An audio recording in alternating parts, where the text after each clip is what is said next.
Hello there, this is Lawrence, KL7L. I got asked a question by one of the viewers on YouTube about how the heck I managed to get a wire up over the top of these trees here, or a cable or a support catenary or whatever. And I use a Slingshot, and this one you can get off eBay, and the RFX or 2000 True Shot anyway. There's people. An airplane again. What it is to live next to an airport. So this the important thing about this Slingshot is that the rubber material is very good at low temperatures.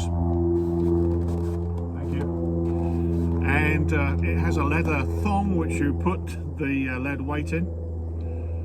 But it has what's known as laser sights or optic sights, which means that if you can see there, they've got sort of colours on them, red and green.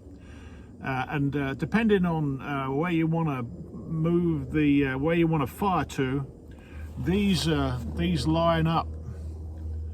And if you're aiming at the right place, they're in line with each other, so you can tell pretty easily if you're off. So I think these are about 20 bucks or so on eBay. I like this because of the aiming thing to make sure that I'm not off. So for safety purposes, you always make sure that anything you're firing at can't be hit. People, cars, aeroplanes in my case, they fly so low here.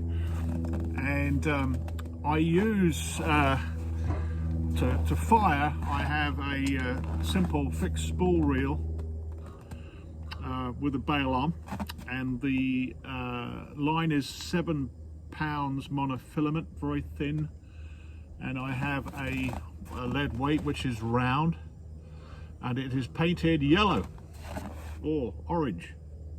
This one's orange, and the reason for that is that shows up pretty well if it's in the air, or if you've lost it in snow like we have here today. My fingers are getting nippy already. It's about 25 below here at the moment, but I've got to get this done before it starts snowing later today. So you choose your target on one of these trees up here, and hopefully the tree's arms are clear. Things like firs and spruce are very sticky, and it tends to catch up on the line. So if you can avoid those, do. This one you can see here, where are we? That one there, that big one here, that started off at being about 85 feet, and it's died with spruce bark beetle, but that's actually still supporting my sort of offset Marconi that I'm using for 630 meters here. And I got the line over the top branch using this. I guess we can get around about 110 feet on a good day. That is with the wind behind you, if you have any wind. Preferably don't have any wind. If the wind's coming from the side, the lead weights will go roughly in the direction you'll go, but it'll get pulled by the weight of the line being pulled away from the wind. So please, if you're going to do it into wind and face the wind if you can get the angle right, but preferably on a no windy day like here. So I stick this in the ground or something. I make sure that there's nothing around me that can stop the line getting curled up. Twigs, vegetation, my leg. Make sure the bail arm is free and that the line is completely untethered here. And I try to do this with everything that's dry. There's no snow or rain or dampness. Otherwise the lead weight, when it's put into the bit of leather here, will slip off. That's interesting. I just had a great big raven fly. I don't know if that goes into shot, but there's a raven just sitting up here looking at me. I hope it doesn't mean something. Anyway, this has got a wrist support. I don't use it. So just imagine that the reel's in the ground or something holding it out, and it's roughly at the angle that the line's gonna go off, so there's little tension against stopping the line leaving the reel. Again, double check to make sure There's nothing here stopping the line. The bail arm's up and it's free. Make sure that the line from the fishing line is free and connected to the lead weight. I normally put it over the back of my wrist. And then what I do is I fire. I look along the line using my like that, and I make sure that my two arms are aligned. I pull back, and here we go, and away goes.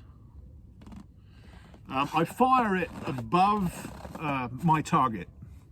So if I've got a limb of a tree like this that I'm trying to get over, I tend to fire it up way above, and then when on the descent, it's actually nearly vertical coming down, and so the weight has also got some gravity assist and pulls the line across the branch. If you fire it across here like that, it tends to get caught off, and of course the weight's gone across another tree. If it gets caught up, you can pull it back, pull the lead weight back. I tend to, if I've misfired or I haven't got over the right branch, I tend to take the lead weight off the far end before pulling it back. I've got a little loop tied on the end of my line there, and it's easy to take off the lead weight and pull back and make sure the loop's small, doesn't catch up on the trees on the way back. And then you can fire it away again and make sure that you get to where you want it to. Once it is over your target of choice, hopefully the one that you've chosen, and you'll get better at it the more you practice. Don't kill anybody in the process. Again, safety first. Tend to wear safety glasses, these, and sometimes wear gloves.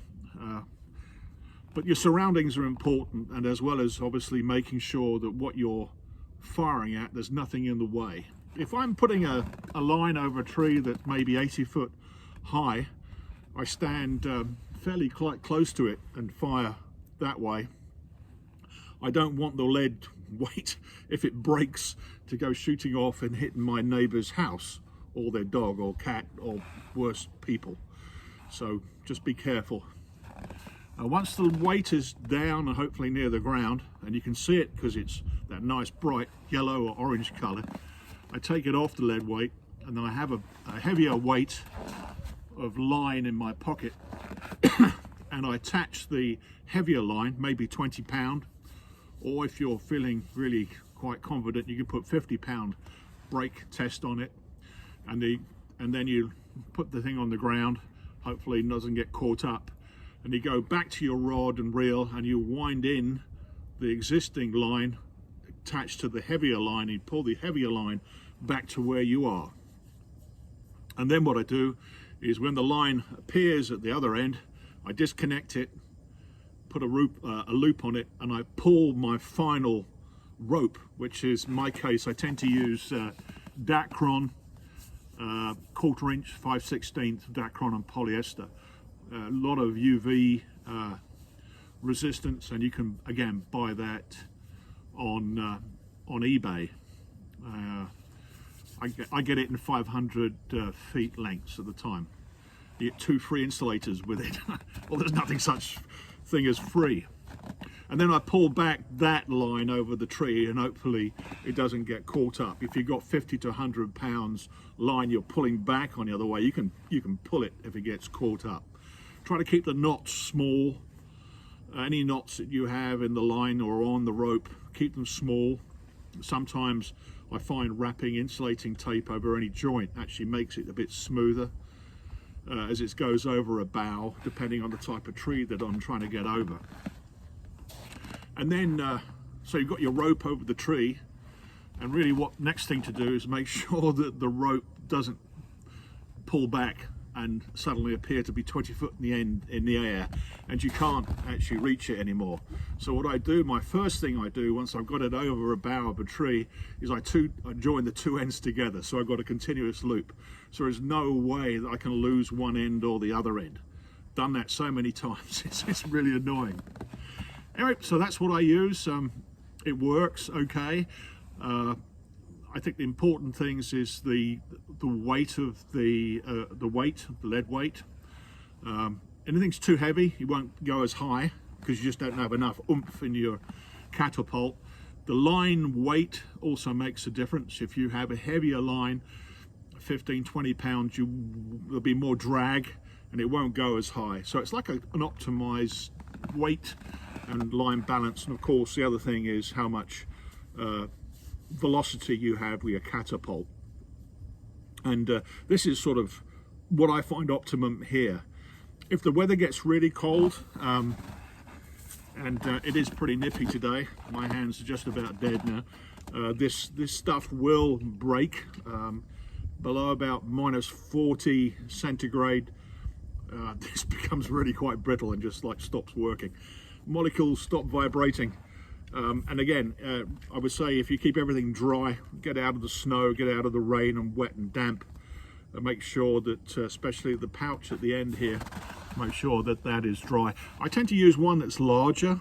You can get different sizes, but the lead weight sits nicely inside there, and I can hold it with get it inside the loop and hold it fairly firmly so it doesn't slip out when I'm doing that. I think that's it. So I'm going to go inside and warm up because it's far too cold to be outside, really. All the best, and greetings from Alaska, and good hunting over the bows. KL7L.